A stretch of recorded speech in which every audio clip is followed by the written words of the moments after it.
This is what I find to be crazy.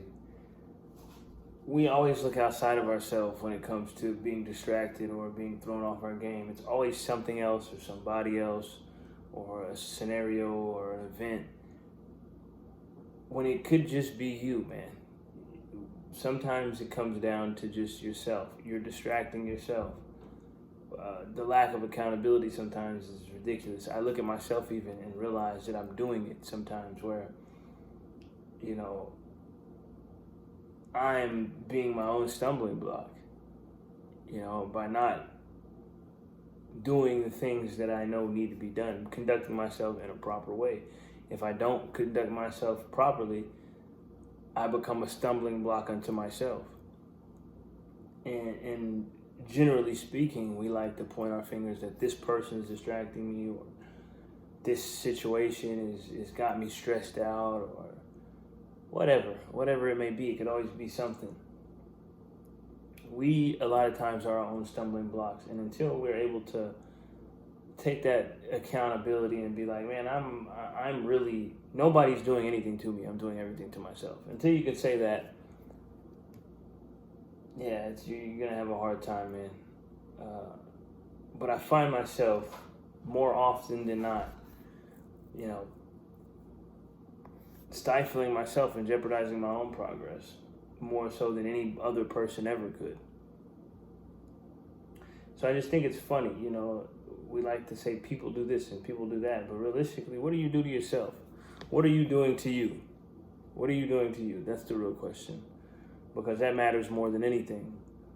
If you're allowing your attention to be drawn or be taken away from important tasks and being placed on more trivial tasks, whose fault is that? Is it the thing that drew your attention, or is it you for allowing your attention to be drawn? That's the real question.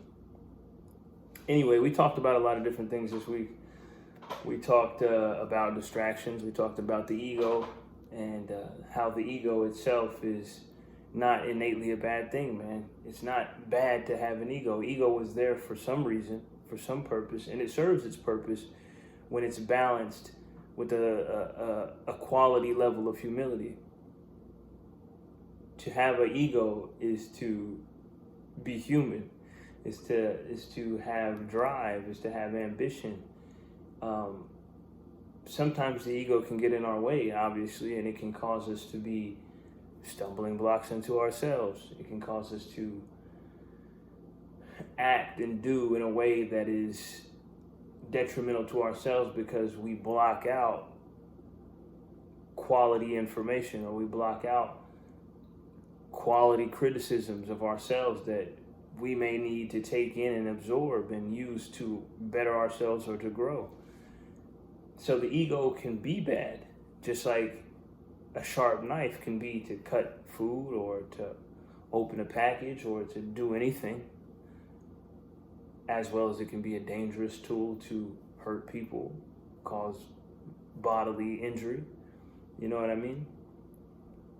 So it's all about how it's used. It's all about the purpose and the intention. And that's a big word, man. That's a big word that we don't use too often, and we don't use well. At least I can speak for myself. Throughout my years of living, I see what happens when intention isn't being placed properly. But your ego, when used intentionally, can be your best friend. It can be one of the biggest assets you can have. If you're into any sort of competitive practices or sports or activities, you'll know that it takes ego to give you that edge to win, to be better than the next person, to be better than that person you're competing against, because that is the whole reason behind competition. But it also just gives you a certain fire, a certain drive through life in order to be better than you were yesterday. If you had no ego and you didn't care about being better than yourself or one-upping yourself, or listen, sometimes it could be just you can use your ego to say all of those people who thought negatively of me, or who thought that I would never amount to anything. This is a very cliche thought process, but it's a perfect example. All those people who said I'd never be anything, I'm going to show them I'm going to show, and that may be slightly immature, and it may be rather shallow on the surface, but nonetheless, it is a driver for betterment. You know what I mean? And as you mature and as you get older, you'll realize that that's a shallow thought process, and all you really needed to do was be better than you were, be better than I have been. You know what I mean? So that's the point that we need to understand, is that we don't have to go into this idea of full ego death. Like, I have to kill my ego. My ego has to die. No, why? Why does it? Why does it? Why can't there be a proper balance of ego and humility? There should be. That's just what it is, man. Because ego is going to help you move forward, as well as humility is going to keep you in a position where you're able to put yourself on the same level with everyone else, because that's exactly what you are. You're no better than anyone else. You either conduct yourself, but you can conduct yourself better than other people. That's just a fact, you know? But you're still a human being who pisses and shits and bleeds and vomits and does all the same things that every other human being does. And every other human being has the opportunity to conduct themselves better as well. That's what this is. So having the understanding that you're better than nobody, but I can be better than everybody. You know what I mean? That's what it is. So, you know, that was one of the topics. We also spoke about death, and how death is the true final frontier, and how we should be more mindful of death. You know, it's so easy to forget that we're going to die. And when you say it, and when it comes out of your mouth, it's almost unbelievable. You know, it's almost like you don't even believe it, really, because all you know is this experience of being alive. But death is very real. It's very real, and it's inevitable, and it's guaranteed.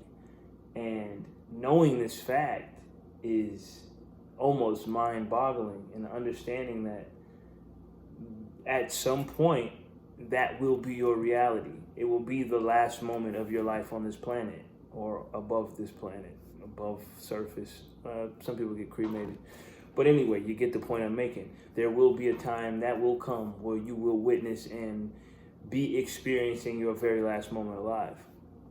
That's a crazy thought.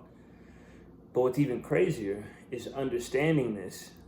And you can't even really understand it and then also simultaneously be self-sabotaging and stifling yourself every single day, and allowing yourself to be full of anxiety and riddled with fear and all of these things, and then truly understand that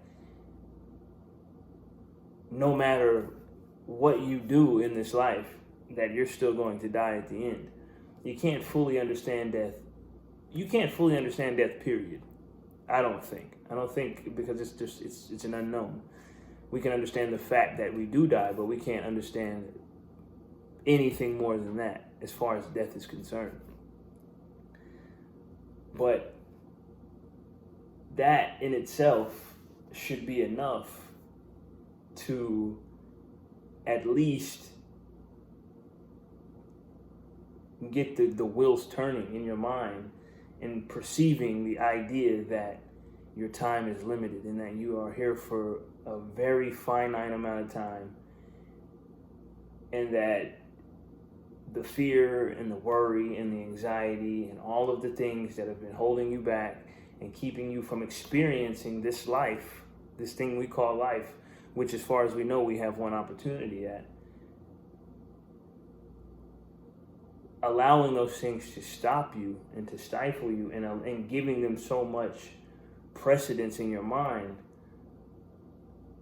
you realize how ridiculous it is to worry yourself to the point where you're paralyzed, only to die at the very end. Death, listen, man, guaranteed, it's gonna happen. It is going to happen. You're going to die. So it would be in our best interest to pull from this life all that we can, and to do the best we can, and not settle for being these walking, talking, blind mice, just trudging along until the day that we eventually fall into the grave, you know? I think that we can be more, we can do more, and I think that with a proper understanding and a proper way of conducting our lives, we can experience life in a more full experience, you know? We can experience it more fully. I believe that to be true. So, you know, we have to sort of kill these things in ourselves, these fears and these worries, and allowing death to be the reason for doing that. Understanding that I'm gonna die, man. I'm gonna die. And I wasted all of my fucking years being scared of what? Of what?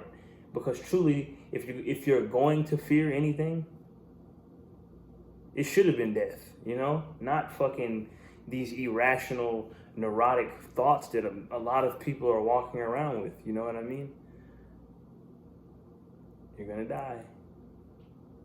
Try your best to keep that in the forefront of your mind, because you do not want to regret this one opportunity that you had to exist. I don't. So yeah, this video is going to end up being a little bit longer. I think I want to touch on one more thing that I spoke on. Actually, you know what? We'll wrap it up here. I think that's good. I think it's good. I appreciate y'all watching, man. I know I say it a lot, but I really and truly do. You know, anybody who makes it to the end of these videos, man, I'm so grateful for each and every one of you guys. The community may be very small, maybe 1 or 2 people. I'm really not sure. I don't know how many people watch these videos, but nonetheless, man, I'm extremely grateful for every person who taps in and says anything and has any sort of revelation or anything, any sort of inspiration that comes from these videos for them is more than a blessing. And I'm blessed to know that it does help someone, because it helped me, man. Anyway, I appreciate y'all watching once again. Peace.